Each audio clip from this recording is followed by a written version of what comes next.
Soyez les bienvenus si vous nous rejoignez à l'instant, 8h21. Regardez l'image de l'Elysée. Le tapis rouge est sorti. Bon nombre de journalistes font le déplacement et on va justement parler de cette passation de pouvoir avec Karine Arsène qui nous a rejoint sur ce plateau. Bonjour Karine. Bonjour, bonjour à tous. Bonjour. Alors bonjour Florian Séniki, vous êtes expert en stratégie dans le conseil en communication politique. Vous avez à peine 30 ans et vous avez fondé votre propre agence de communication. Alors on assiste quand même à une situation inédite. Un président en France, le plus jeune de l'histoire, qui ne vient pas du sérail politique, qui a été un peu élu de nulle part et qui de surcroît incarne cet homme providentiel anti-système politique classique. Est-ce que ça ne fait pas beaucoup sur les épaules d'un homme ? Vous avez raison, mais Socrate nous disait il n'y a rien de trop difficile pour la jeunesse. Et au fond, peut-être que ce sera vérifié avec la présidence d'Emmanuel Macron. Et en l'état, effectivement, Emmanuel Macron, il répond à plusieurs critères, notamment celui de ne pas appartenir aux deux vieux partis traditionnels de la Ve République. Et ça peut, au fond, être une chance pour lui, pour ce quinquennat. Alors, quels sont les risques auxquels ce jeune président devra faire face? Et aussi, quels sont les impacts? Alors évidemment d'abord, au fond, la déception à la hauteur de l'espoir qu'il a suscité chez ses électeurs, dont une grande partie a été ramenée aux urnes par sa candidature alors qu'il s'était éloigné des urnes. C'était un certain nombre d'électeurs qui ne votaient plus et qui sont allés voter Emmanuel Macron. Et cet espoir, évidemment, il peut être déçu par le réalisme du pouvoir. Par ailleurs, la campagne sait plaire alors que gouverner c'est ne pas plaire, nous a appris Mitterrand. On verra comment est-ce qu'Emmanuel Macron, dans son entreprise de séduction, il réussira à exercer ce pouvoir.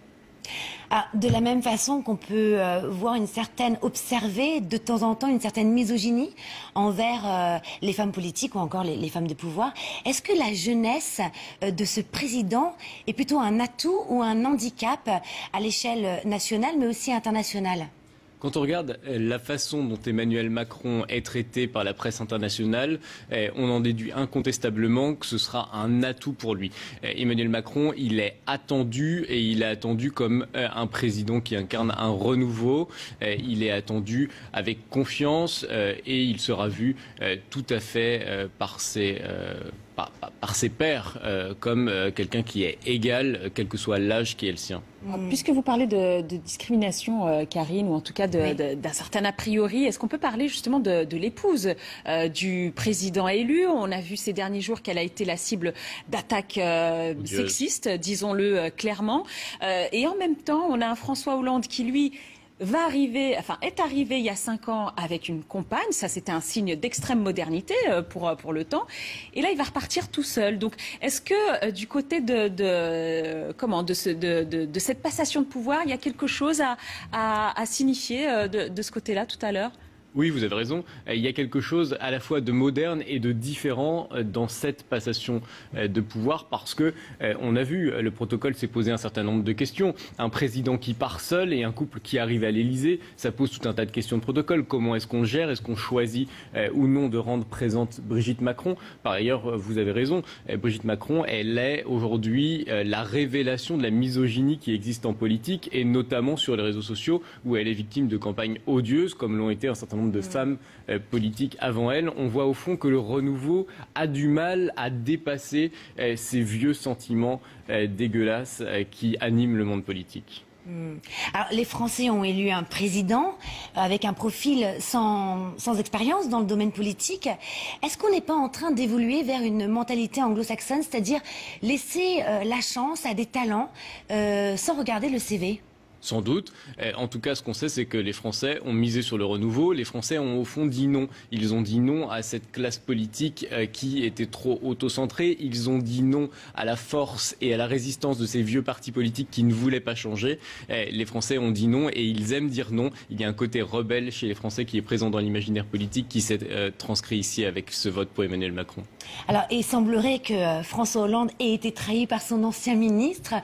Qu'est-ce que cette situation nous raconte sur le pouvoir, mais aussi sur son histoire. Alors c'est évidemment très freudien, Karine, c'est ce que vous sous-entendez et vous avez raison, mais il faut aussi se souvenir des mots de Talleyrand. En politique, innover, c'est toujours trahir. Eh bien, il y a évidemment cela dans cette fin de quinquennat et ce début de présidence Macron. Alors, on va assister dans quelques heures à la passation au pouvoir. Ça veut dire quoi? Qu'est-ce que ça veut dire passer le relais, surtout devant quelqu'un qui aurait pu être le fils spirituel de François Hollande? Ça veut dire beaucoup. Ça veut dire beaucoup parce que d'abord, ça veut dire que c'est la fermeture, au fond, du rideau du quinquennat Hollande, qui a été un quinquennat compliqué, où le président de la République a eu du mal à nouer un véritable lien avec l'opinion publique. Ça veut aussi dire beaucoup pour Emmanuel Macron, parce que, au fond, cette passation de pouvoir, c'est un rite initiatique, c'est sa mutation. Il endosse les habits présidentiels d'une fonction qui dépasse son propre personnage politique. Et alors, pour rebondir sur ce que disait Aïda tout à l'heure, est-ce que vous pensez que Emmanuel Macron aurait eu cette réussite fulgurante sans Brigitte Macron? Il y a derrière chaque homme qui réussit une femme, dit-on régulièrement. Ça se vérifie ici. En tout cas, ce qu'on sait, c'est que ce couple, il passionne la presse étrangère. On sait par exemple qu'en Chine, l'un des articles les plus relayés s'interroge sur ce couple qui incarne un renouveau et qui, au fond, a l'image d'une société française ouverte. Et ça, c'est un message plutôt positif qu'il faut saluer. Florian Sénéqui, merci d'être venu. Merci on vous retrouve Karine. tout à l'heure? Oui, absolument. Avec dans Thomas une demi-heure, Yaïda. vous restez avec nous. Avec plaisir. Merci. Tout de suite.